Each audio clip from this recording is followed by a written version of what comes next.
ஆண்டவராகிய இயேசு கிறிஸ்துவின் நாமத்தில் உங்கள் அனைவருக்கும் இன்றைய நாள் ஆசீர்வாதமான நாளாக அமைய வாழ்த்துகிறேன். இன்றைய நாளை ஆண்டவராகிய இயேசு கிறிஸ்துவின் வார்த்தைகளோடு ஆரம்பிப்போம். இன்றைய நாளுக்கான தேவ வசனம் ரோமர் 2ஆம் அதிகாரம் 1ஆம் வசனம்.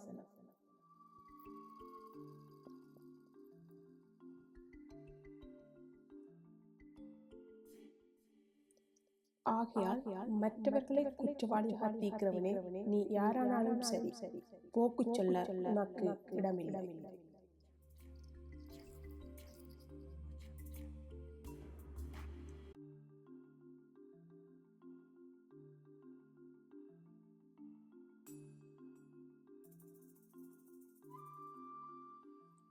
விவிலியத்தில் பிறரை குற்றஞ்சாட்டுதல் அல்ல நியாயம் தீர்ப்பது கடுமையாக எச்சரிக்கப்பட்டுள்ளது.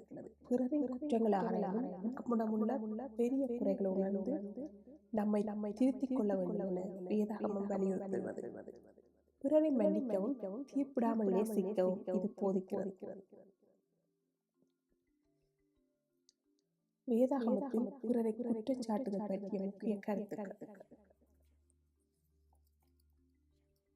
நியாயம் தீர்க்காதீர்கள். நீங்கள் குற்றவாளிகளால் தீர்க்கப்படாதபடிக்கு மற்றவர்களை குற்றவாளிகளால் தீர்க்காதீர்கள்.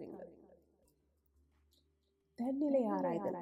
பிறருடைய கண்ணில் திரும்பி பார்க்கும் நம் கண்ணில் இருக்கும் புத்திரத்தை அகற்ற வேண்டும். மன்னிப்பின் முக்கியத்துவம். ஆண்டவர் நம்மை மன்னிப்பது போல நாம் பிறரை மன்னிக்க வேண்டும். பிறரின் தவறுகளை பெரிதுபடுத்துவது தவறு. அன்பு போதனை. பிறரை தண்டிப்பதை விட அன்புடன் அவர்களை திருத்துவதே முக்கியம். மற்றவர்களை குற்றம் சாட்டுவது மாயக்காரன் செயல் என இயேசு குறிப்பிட்டார். அவதூறு பேசுதல்.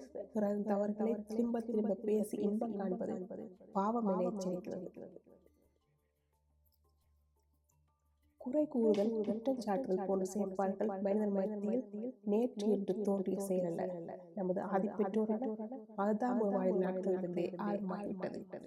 புசிக்க வேண்டாம் என்று நான் உனக்கு விலக்கின விருட்சத்தில் கனியை புசித்தாயோ என்று தேவன் ஆதாமை கேட்டபோது, தேவன் தந்த ஸ்திரீயானவள் எனக்கு புசிக்க கொடுத்தாள் என்று ஏவாள் மீது பழியை போட்டு விட்டான் ஆதாம். தேவன் ஏவாளை கேட்டபோது, சர்ப்பம் என்னை வஞ்சித்தது, நான் புசித்தேன் என்று சர்ப்பத்தை குற்றச்சாட்டி விட்டாள் ஏவாள். சர்ப்பத்தினால் வஞ்சிக்கப்பட்ட நாளிலிருந்தே குறை கூறும் சுபாவம் மனிதனில் செயல்பட ஆரம்பித்து விட்டது. அது இன்றும் மனிதனை தொடர்ந்து பற்றி பிடித்துள்ளது. குறை கூறுதலான இந்த பலவீனம் நம்முடைய காணப்படுவதற்கான முக்கிய காரணம் நம் உள்ளங்களிலே பிறரை நேசிக்கின்ற மனப்பாங்கு இல்லாமல் போனதையாக. உன்னை போல உன் அயலாரையும் நேசி என்று ஆண்டவர் கற்றுக் கொடுத்த கட்டளையை நாம் மறக்கும் போது இந்த குறை கூறும் பழக்கம் நமக்கு தலைதூக்குகிறது.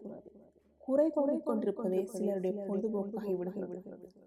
அவர்களுக்குள் உள்ள பெருமை, பிறரை மதிக்காமை போன்ற குணங்கள் தான் இதற்கு காரணமாக.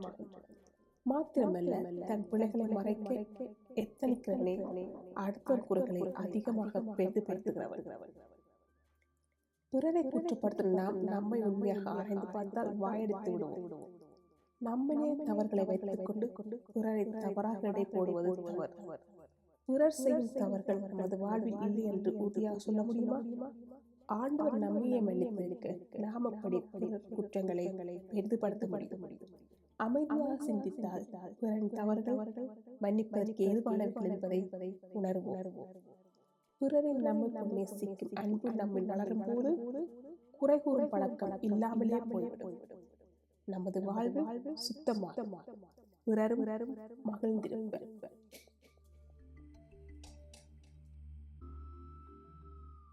இன்றைய நாளுக்கான ஜெபம். அன்புள்ள இயேசுவே, அன்பு இரக்கம் கிருபை கொண்ட தகப்பனே, இந்த காலை வேளைக்காய் நன்றி கொடுத்திருக்கிறேன். தகப்பனே, பிறரின் குறைகளை கணக்கிட்டு வாழ்ந்த எனது குறையை மன்னித்து பிறரை நேசித்து வாழும் வாழ்வை தந்த எல்லாவற்றையும் உம்மிடம் ஒப்படைக்கிறேன். இயேசுவின் நாமத்தில் ஜெபிக்கிறேன். ஆமென்.